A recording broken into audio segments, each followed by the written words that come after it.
रहीम अस्सलाम वालेकुम friends, welcome back to my YouTube channel Desi cooking. उम्मीद करती हूँ आप सब लोग ठीक होंगे, खैरियत से होंगे, जहाँ होंगे खुश होंगे, आबाद होंगे। तो आज हम बनाएंगे बहुत ही मज़ेदार सी कचनार गोश्त की सब्ज़ी। बहुत ही टेस्टी होती है, बहुत ही फ़ायदेमंद है खाने में।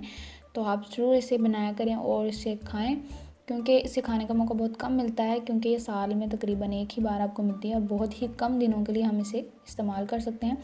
ये इस तरह से होती है, इनकी शेप जो होती है कलियों की तरह होती हैं, क्योंकि इन्हीं कलियों से जो बाद में फूल खिलते हैं, तो फिर बाद में हम इनको नहीं पका पाते। तो ये कुछ दिनों के लिए होती हैं। बाज़ार से मिल जाती हैं आसानी से आपको।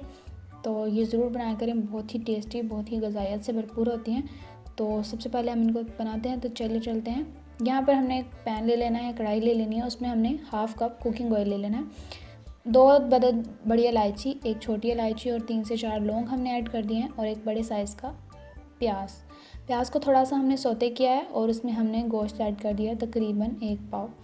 तो गोश्त को हमने अच्छे से भून लेना है, ताकि जो गोश्त है वो अच्छे से पक जाए। 3 से 4 मिनट आपने इस तरह से इसको पकाना है, मीडियम टू लो फ्लेम पर।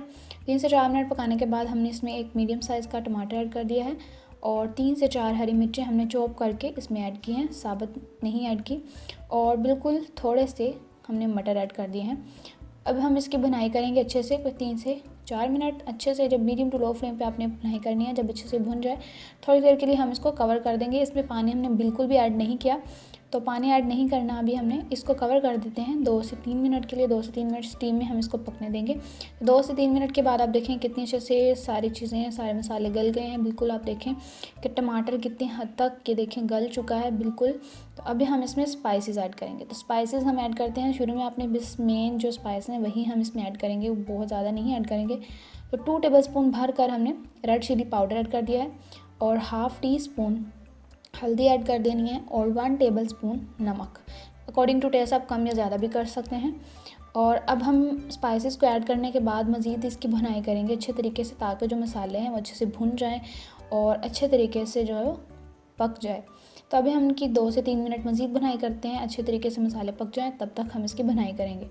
तो जब इसकी अच्छे से भुनाई हो जाएगी, फिर हम इसमें ऐड करेंगे दही। यहाँ पर अब हम इसमें ऐड करेंगे दही 2-3 टेबलस्पून।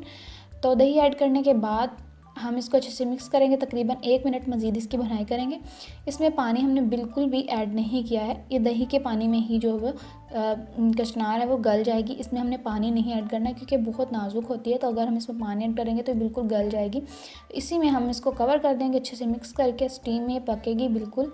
पानी हमने इसमें नहीं लगाना, आप देख सकते हैं। इसी तरीके से मैं इसको अब कवर कर दूँगी, ताकि अच्छे से पक जाए। इसमें पानी बिल्कुल भी ऐड नहीं करना। मीडियम टू लो फ्लेम पे 10 से 12 मिनट हम इसको पकने देंगे। दरमियान में आपने 1-2 दफ़ा इसको चेक भी कर लेना है, और देखें कि 10 से 12 मिनट के बाद बिल्कुल ये रेडी हो चुकी है। 3 से 4 साबुत हरी मिर्चें हमने इसमें ऐड कर दी हैं, और फ्रेश हरा धनिया आप इसमें ऐड नहीं करेंगे, क्योंकि इसका कलर पहले ही ऐसा होता है डार्क। अगर आप धनिया ऐड करेंगे तो वो और ज़्यादा डार्क हो जाएगा। तो धनिया पाउडर हमने इसमें ऐड कर दिया है, और अब हम इसको अच्छे से डिश आउट कर लेते हैं अच्छी सी प्लेट में।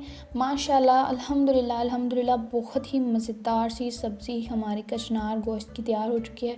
बहुत ही ग़िज़ायत से भरपूर होती है, ज़रूर खाएं आप इसको। साल में एक दफ़ा ही ये खाने का मौका मिलता है, क्योंकि बहुत ही कम दिनों के लिए होती है। तो आप इसे ज़रूर पकाएं और ज़रूर खाएं।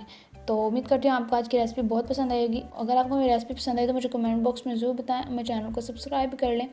अगली वीडियो में आपसे मुलाकात होगी, तब तक के लिए मुझे दुआ में याद रखिएगा। अल्लाह हाफिज़।